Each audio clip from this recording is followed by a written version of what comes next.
જામનગરમાં ઉદ્યોગપતિએ યુવતી પર દુષ્કર્મ આચર્યું। ઉદ્યોગપતિ વિશાલ મોદી સામે દુષ્કર્મની ફરિયાદ નોંધાઈ છે। યુવતીએ સિક્કા પોલીસ મથકમાં ફરિયાદ નોંધાવી છે। કોલ્ડ ડ્રિંક્સમાં નશાકારક પ્રવાહી ભેળવી અને દુષ્કર્મના આક્ષેપ કરવામાં આવી રહ્યા છે। તો દુષ્કર્મનો વિડીયો ઉતારી બ્લેકમેલ કર્યાનો પણ આ યુવતીએ ફરિયાદમાં ઉલ્લેખ કર્યો। જામનગરમાં ઉદ્યોગપતિએ યુવતીને બેભાન કરી કુકર્મ ગુજાર્યું હતું।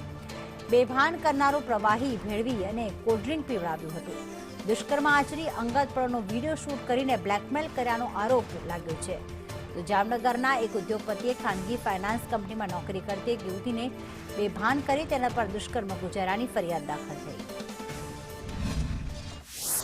इसमें फरियादी है जो एक लोन कंसल्टेंट का काम करती थी और आरोपी ने फरियादी को इसी सिलसिले में सिक्का में सरमत पाटिया के पास आर्य भगवती रेजिडेंस है वहाँ मिलने को बुलाया और उन्हें कुछ नशीला पदार्थ देके वहाँ उनका रेप किया।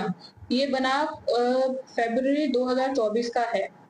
इसके बाद वो टाइम टू टाइम फरियादी को कभी अलग अलग जगह बुलाता था और उसका रेप करता था सितंबर 2025 तक।